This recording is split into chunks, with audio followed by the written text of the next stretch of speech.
আসসালামু আলাইকুম, আশা করছি সবাই ভালো আছেন। গ্রামীণ পরিবেশে হাল চাষ করার চমৎকার দৃশ্য। একটা সময় ছিল যখন গরু দিয়ে হাল চাষ করাইতো, এখন হচ্ছে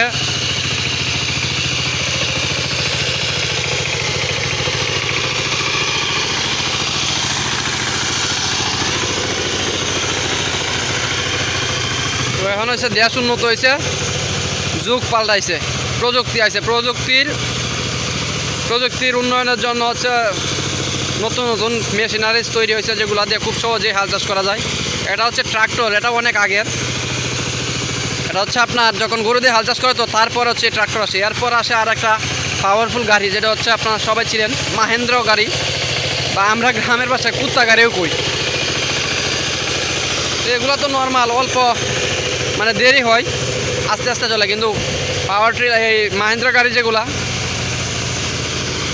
ওইগুলো হচ্ছে খুবই স্পিডি হয়, খুবই দ্রুত হাল চাষ করতে পারে। ভিডিওটা হচ্ছে যারা প্রবাসে আছেন তাদের জন্য। এখন হচ্ছে এখানে পানি নাই, পানি হচ্ছে এগুলো মানে শুকনা। যদি পানিটা লিঙ্ক থাকতো হাওয়ার সাথে, তাহলে এখানে মাছও ধরা যেত।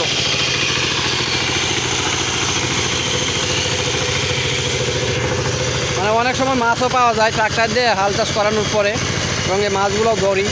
গতবার না এর আগের বারে ধরছিলাম, এবং ভিডিও আছে অবশ্য চ্যানেলে।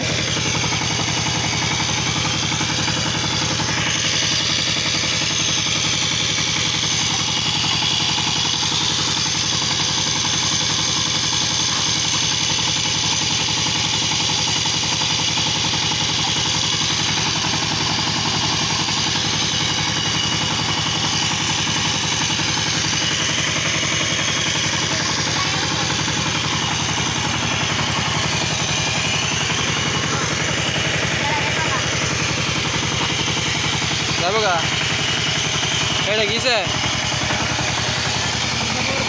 হ্যাঁ,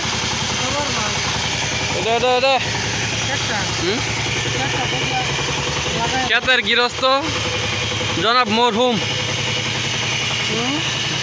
নামটা কি জানি? জনাব মরহুম বকুল কাকা, যে ক্ষেতের গৃহস্থ। ও জীবিত মানুষ নাকি? সরি, আস্তাগফিরুল্লাহ। জনাবে আউলিয়া, আল্লাহর অলি জনাব। এই সবাই মানুষকে হচ্ছে আল্লাহর অলি বলা যায়, এটা করে মানুষের মধ্যে হেদায়েত আসতে পারে। কারণ তাবলিগে যখন গেছিলাম তখন বলতো যে আল্লাহর অলি বলে সম্বোধন করে, যে আল্লাহর অলি। এগুলো নাকি একটা ভালো নাম, যেটার মাধ্যমে হচ্ছে মানুষের হেদায়েত আসে।